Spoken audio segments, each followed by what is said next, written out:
ঈদে মিলাদুন নবী, ঈদে মিলাদুন নবী আবার কি?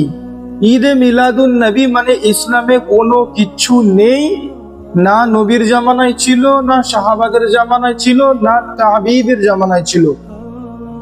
দেখো, রাসূল সাল্লাল্লাহু আলাইহি ওয়াসাল্লামকে যদি ভালোবাসার নাম ঈদে মিলাদুন নবী হয়, তাহলে তাকে ভালোবাসার প্রমাণ তো সব থেকে বেশি সাহাবারা দিয়েছে, তার পরিবারের মানুষেরা দিয়েছে। তো তারা কি ঈদে মিলাদুন নবী পালন করেছে? কোথাও পাবে না। দেখো, একটা কথা বলি সব সময়, যে রাসূল সাল্লাল্লাহু আলাইহি ওয়াসাল্লাম আমাদেরকে কিভাবে খেতে হবে, কিভাবে ঘুমোতে হবে, মানে জীবন থেকে মরণ পর্যন্ত সমস্ত কিছু কাজ রাসূল সাল্লাল্লাহু আলাইহি ওয়াসাল্লাম আমাদেরকে শিখিয়েছেন, আমাদেরকে বলে গেছে।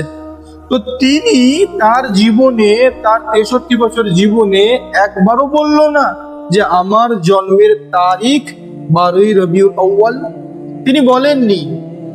তাহলে আমরা কিভাবে শুধু 12ই রবিউল আউয়ালকে নির্দিষ্টভাবে তার জন্মদিন হিসেবে পালন করি?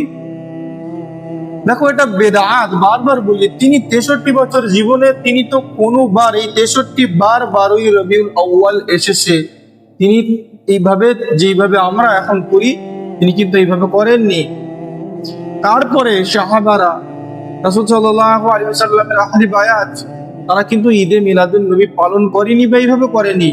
তার মানে বুঝতে হবে যে 12ই রবিউল আউয়ালের গুরুত্ব সেরকম নয়। দেখুন, রাসূল সাল্লাল্লাহু আলাইহি ওয়াসাল্লামকে যদি সত্যিকার অর্থে ভালোবাসি, তাহলে সেই ভালোবাসার প্রকাশ হবে একমাত্র তার নির্দেশিত, তার দেখামতো পথে আমল করাটাকে। আমাদেরকে ঠকানো হচ্ছে সব সময়। মানুষ বোঝাচ্ছে আমাদেরকে যে দেখো, তোমরা যদি এই কাজগুলো না করো তাহলে তোমরা নবীজিকে ভালোবাসো না। তাহলে কি সাহাবারা ভালোবাসতো না? তাহলে কি রাসূলের আহলে বায়াত তারা ভালোবাসতো না? অবশ্যই ভালোবাসতো, কিন্তু কিভাবে ভালোবাসতো?